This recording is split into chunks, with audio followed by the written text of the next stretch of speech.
Qka e besoj ke pa kohëve të fundit, po mendoj këto orëve të fundit që është publikuar vetë një video e një qytetari që e djeg ashtu librin e shenjtë në Prizren. Edhe nëse mund të ta shohim e shkyen. Dhe nëse mund ta shohim edhe videon, duket fare qartë azi se është Kurani. Po, është Kurani edhe ata jo fal urrëtia mlefi ashtu po i referohen ndaj saj. Si mund ta komentojmë një pamje të tillë në këto ditë? Ka kësi raste edhe në Evropë, ky person asgjë s'ka mund t'i bëj librit të shenjtë, përveç se ka krijuar vetës një dilemë rreth asaj pse kaq shumë njerëz janë ngritur ta xhirojnë, se Prizreni është pak qytet që me të vërtetë ndryshon atmosfera, deri në syfyr të rinjët nuk shkojnë nëpër shtëpia. Besoj se mund të jetë me pretekst që ta bëjnë një përçamje në shoqëri, ta ngrisë popullin për këtë çështje, madje edhe të shkojë edhe në rreziqe më të mëdha nëse të ishte parë komplet fytyra e tij pak që ka i maskuar. Prandaj janë bën me një pretekst, po kjo nuk lu në rol, me siguri ata që janë afër e kanë marrë, e kanë palu prap librin, nuk e kanë ndjek.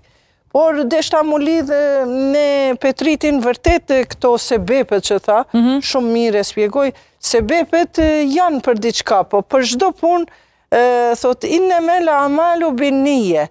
Çdo punë, Zoti e vlerëson sipas niyetit që e ki. Do me thënë, në momentin ti kur e ke niyetin për me agjëru për hir të Zotit, jo për hir të dikujve, hajtë se krejt shoqëria po agjërojmë edhe unë po agjërojmë, në atë moment edhe thot 80% shi punës tande është pranuar. Mirë po, prapë mirë pajtohem me të Petritin, shumë mirë elaboroj, që ka diçka sebepe për me fitu një dashuri ndaj diçkaje. Por mu më habitën kur thot dikush, valla nuk mundi unë me agjëru. Unë i thonë kështu, po, a ke provu ndonjëherë? Po, jo bre, po që cigarën po e pi, po që po e përdori pakës pijet e tjera. A din qka thash, ti mere edhe pije cigarën, po ti respektoje syfyrin, gritun syfyr, ullu me prindrit apo me familjen në iftar, respektoj sofrën e syfyrit edhe të iftarit, merë agjero, si kur fëmijët që agjerojnë për herë të parë, gjyshet e tona në theshin, agjero derin 12 me gjyshen, ditën e nesër me prap derin 12, edhe me laqet e marrin e kepin atë agjerimin tënd, edhe ty të bëhet komplet si për të mëdhenje që e bëjnë. Pra, mos i thuj vetës që unë nuk mundem. Në fjalla nuk mundem, nuk gjendet në fjallorin e budallas. Thot një fjallë franqeze, një fjallë e urtë. Po, ti gjerisa nuk e provon, nuk mundesh me thonë nuk mundem. Pra ndaj, për ata që thënë, valla nuk mundem, unë punoj, më duhet koncentrim, duhet ajo kjo. Provo, deri në ora 12, deri në ora 1, deri në ora 2, provo, tanë ditën me agjeru edhe me dhezni cigare. Provo, tanë ditën me agjeru edhe për qatë që nuk mundesh, qatë një piva, apo kuta di një birë, apo diçka për qatë që nuk mundesh, provoje, haje, pije.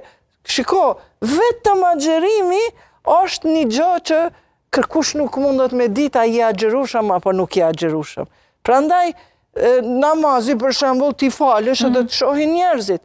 Agjerimi kërkush nuk e di a i agjerushëm. Prandaj provoje dhe respektoje rrethin ku janë aty, nëse ata, për shembull në Prishtinë, që në Mitrovic dëgjova që këto restoranet nuk do të shërbejnë një muj ditë me pije alkoholike.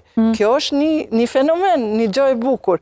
Prandaj, kur mos thoni nuk mundem, por provoni në jetë, provoni me ndryshu jetën, sepse vetë organizmi, mandej kemi edhe një hadith, thënie e profetit, aroma ma e bukur e Zotit është aroma e gojes së agjëruesit.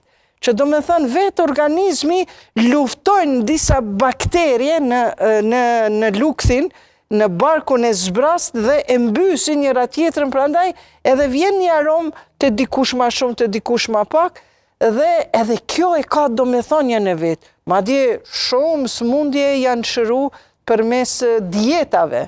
për mes agjërimit, por prapë unë them që mos bëni dhunë në fe, por edhe merreni një qëllim.